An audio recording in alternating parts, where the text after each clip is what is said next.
یہ بزرگوں سے جو چیز مجموعہ طور پر ملتے نا کہ حضور اور ابو بکر صدیق کے درمیان ایک ہونے اکٹھے ہونے کے لیے 99 چاہتے ہیں ایویڈنس.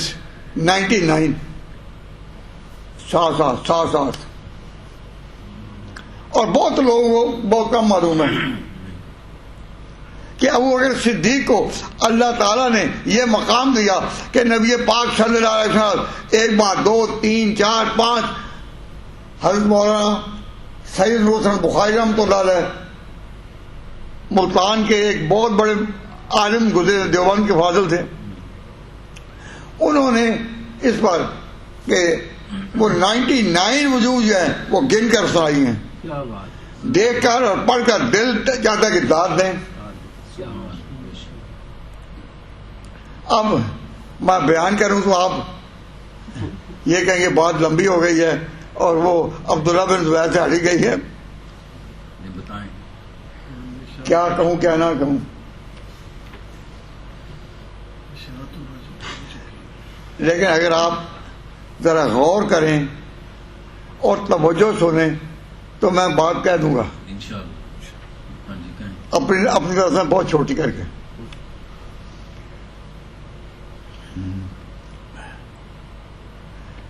ایک دفعہ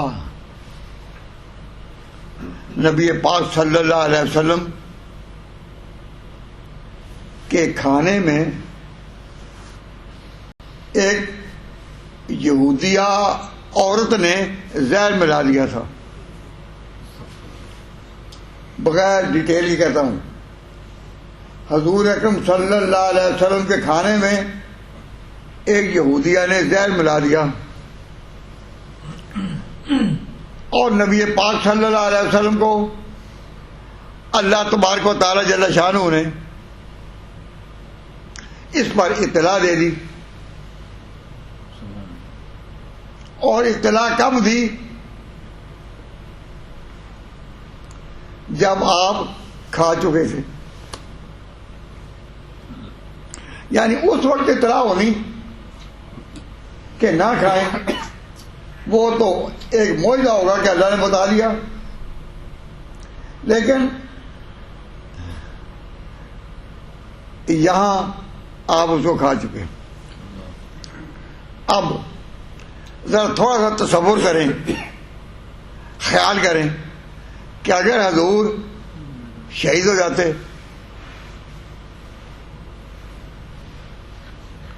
بھائی سوچو, اگر حضور شہید ہو جاتے تو پھر دنیا کیا کہتی؟ دنیا کیا کہتی؟ دنیا یہی کہتی نا کہ آخر کافر غالب آ گئے نا. اللہ نے جو کہا تھا قرآن میں واللہ یعصمک من الناس, اللہ تجھے بچائے گا, لوگوں سے بچائے گا. واللہ یعصمک من الناس, اللہ بچائے گا. تو اگر آپ اس زہر کے اثر سے شہید ہو جاتے تو اللہ تعالیٰ کے ہاں تو آپ مظلوم اور شہید ہیں. لیکن دنیا کیا کہتی؟ دنیا یہی کہتی نا کہ دیکھا نا آخر دنیا والے جو غالب آ ہی گئے نا, کہتی ہے نا. تو اللہ تبارک و تعالیٰ جل شانہ نے جب نبی پاک صلی اللہ علیہ وسلم کو متنبع کر دیا تو ساتھ ہی حکمت خدا بندی یہ جاری ہوئی کہ اس زہر نے اثر نہیں کرنا. زہر کھایا گیا اور زہر نے اثر نہیں کرنا. اب شان تو یہی ہے نا کہ یہ پتہ چل گیا, آپ نے کہہ بھی دیا کہ اس میں کھانے میں زہر تھا, آپ نے بات چھپائی نہیں, سب کے سامنے بات آئی. لیکن خدا کا تکوینی حکم یہ ہوا, تکوینی کا معنی کہ ڈیوائن اللہ تعالی کی طرف سے وہاں سے فیصلہ ہوا کہ زہر نے اثر نہیں کرنا.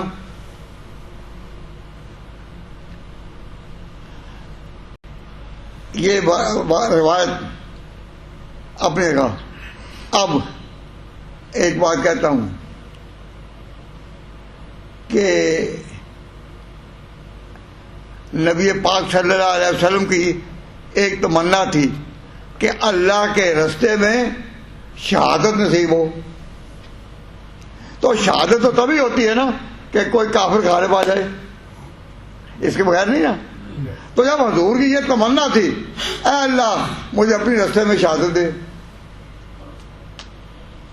تو اگر شہادت دے تو ظاہری طور پر تو یہ بات ہوتی ہے نا کہ وہ کافر غالب آ ہی گیا نا آخر.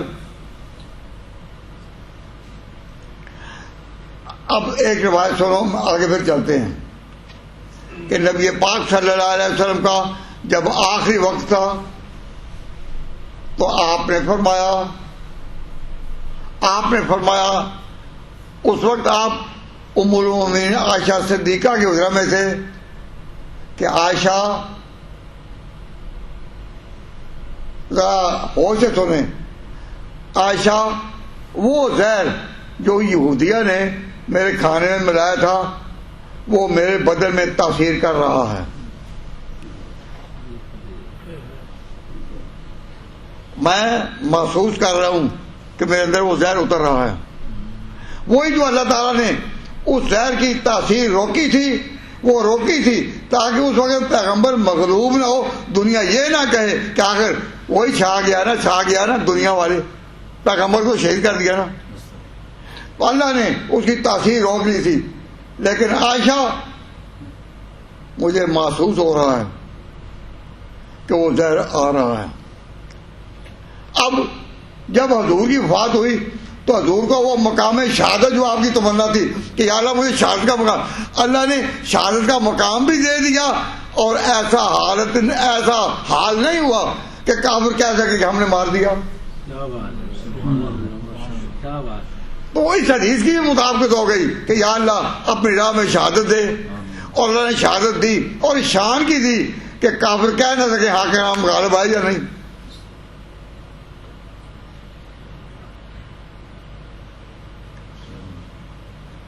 کوئی مفتی صاحب یہ بات جو میں کہہ رہا ہوں یہ ٹھیک ہے نا کہ دونوں باتیں اس میں ہو گئی کہ شہادت بھی ہو گئی اور غلبہ کفار نہ ہو سکا. یہ بات یہ کس کی میں کہہ رہا ہوں, کس کی وفات کی؟ حضور کی. یہ بات حضور کی وفات کے سلسلے میں کہہ رہا ہوں. آؤ اب حضرت ابوبکر صدیق رضی اللہ عنہ کو دیکھو. حضرت ابوبکر صدیق رضی اللہ تعالیٰ عنہ کا جب آخری وقت آیا, جب ان کی روح مبارک کب سے اسی سے پرواز کرنے والی تھی, جب آخری وقت آیا تو ابوبکر صدیق نے کہا کہ وہ سانپ جو غار میں جسے مجھے کاٹا تھا نا, جب آپ ہجرت کر رہے تھے اور غار ثور میں چھپے تھے چپکے کہ کافروں کو پتہ نہ چلے, اس وقت اس غار میں یا حضور تھے یا ابو بکر تھے. حضرت ابوبکر صدیق رضی اللہ تعالیٰ عنہ نے اپنی چادر پھاڑ کر اس کے پیسز کر کے ایک ایک سوراخ کو بند کیا. کیوں؟ غاروں میں تو سوراخ بھی ہوتے ہیں نا, کوئی جانور نہ آئے, تو تقریباً سارے سوراخ بند کر دیے, لیکن ایک سوراخ رہ گیا. تو ابوبکر صدیق رضی اللہ تعالیٰ عنہ نے اپنے پاؤں کو ادھر کر کے پاؤں کی ایڑی جو تھی اس سوراخ کے آگے کر دی اور حضور کو اپنے آغوش حفاظت میں دے دیا. اندر سے سانپ نے حضرت ابوبکر صدیق کی ایڑی کو کاٹا. ان کو تکلیف تو ہوئی, لیکن آپ نے تکلیف کی آواز نہیں نکالی, آنسو گرے صدمے میں, لیکن آواز نہیں نکالی کہ حضور کو پتہ نہ چل جائے, حضور ڈسٹرب نہ ہو جائیں. لیکن چونکہ حضور کے ساتھ تھے، حضور صلی اللہ علیہ وسلم کی برکت سے، اب جس طرح اللہ نے پیغمبر کی حفاظت کی تھی نا زہر سے اس وقت جب یہودیہ نے کھانا کھلایا تھا، اللہ تعالیٰ نے اب حفاظت کی ابو بکر صدیق کی کہ وہ زہر سے ڈس گیا لیکن اثر ان پر نہیں ہو سکا. تو جب ابو بکر صدیق کا آخری وقت تھا تو آپ نے فرمایا کہ وہ سانپ جس نے مجھے غار میں کاٹا تھا اس کے زہر کو میں محسوس کر رہا ہوں، اب آ رہا ہے، اس نے اثر کرنا ہوگا. تو ابو بکر صدیق رضی اللہ تعالیٰ عنہ بھی پھر اس کا اثر جو آیا تو اس سے شہید ہوئے. لیکن اس شہادت میں بھی کوئی کہہ نہیں سکتا کہ ابو بکر کو ہم نے بھانپ لیا، تلاش کر لیا، نہیں کہہ سکتا. تو اب عجیب بات ہے کہ پیغمبر کی بھی وفات آئی تو وہ زہر کی منزل جو گزری تھی جو یہودیہ نے دیا تھا وہ آہستہ آہستہ کر کے آیا، لیکن پیغمبر کے وہ اثر نہیں کر سکا. ابو بکر کو بھی اس زہر نے اس نمایاں نہیں کیا، نہ لوگوں کو پتہ چلا، تلاش کرنے والوں کو پتہ نہیں چلا. لیکن جب وقت آیا تو ابو بکر صدیق نے بھی کہا کہ وہ زہر پھر سے آ رہا. اس طرح دو ساتھی کبھی ملے کہ ابو بکر صدیق کو اور حضور کو اللہ تعالیٰ نے ایک جیسے حالات سے گزارا. They are 99 events. میں ایک بات کو کس طرح، جب آپ ایک قوم بننے اور اپنی قومی زندگی کو استوار کرنے کے لیے ایک فکر ایک سوچو تو پھر پتہ چل جاتا ہے.